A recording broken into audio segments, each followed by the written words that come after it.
Hey, so you've got a digital product like an ebook, course, or design file, and you want to sell it online. Gumroad makes this super simple. In this guide, I'll show you exactly how to sell digital products step by step.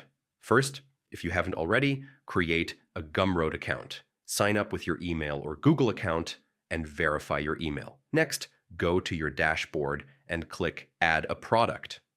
Select Digital Product and upload your file, PDF, MP3, video, or software works.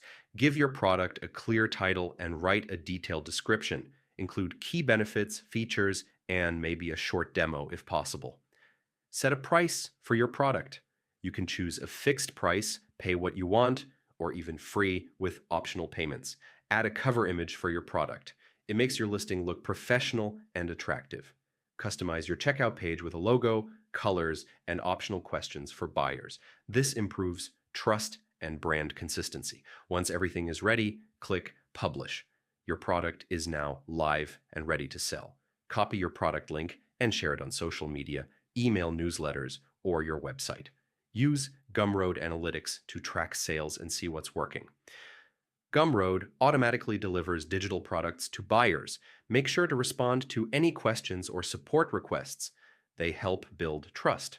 So yeah, that's how you sell digital products on Gumroad from start to finish. It's fast, simple, and perfect for creators. If this helped, check out more guides on selling online.